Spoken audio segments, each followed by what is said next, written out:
কি রে তুই যাস না এখনো?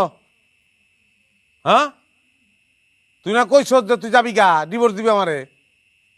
আমি তো ভাবছি তুই গেছস গা, এর লেগে ওরা লইছি।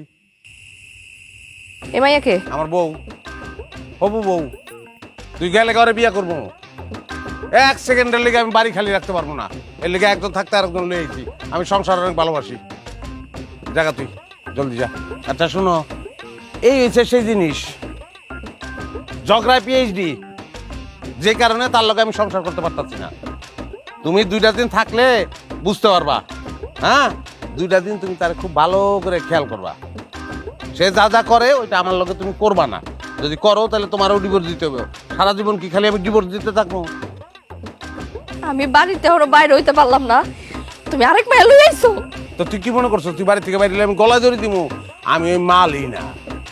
আচ্ছা শোনো, তুই আসস ভালো হয়েছে, আমার একটু উপকার হইব।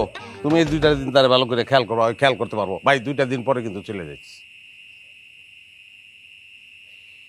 কামটা তুমি করতে পারলা? তুমি খালি আমার উপরে উপরে ঝগড়াটাই দেখছো। আমি যে ভিতরে তোমার এত ভালোবাসি এটা তোমার চোখে পড়ে নাই।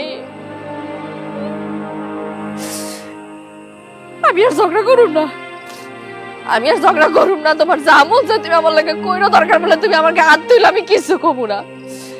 আমার সোনার সংসারটা তুমি নষ্ট করো না। আমি কোনো কাছে যাবো না, আমি তোমার পায়ে ধরে। এগুলি করবি না, পায়ে ধরার কোনো দরকার নেই। আচ্ছা ঠিক আছে, ও যাইব না বাড়ির থেকে। বাড়িতে যাইবো না মানে? যাইব না মানে যাইব না, 2 দিন বেড়াইব। চিনস নাই ওরে? না তো। ও যখন ছোট ছিল তখন এই বাড়িতে বেড়াইতে এসেছিল, মাম তো ওই ডালিয়া।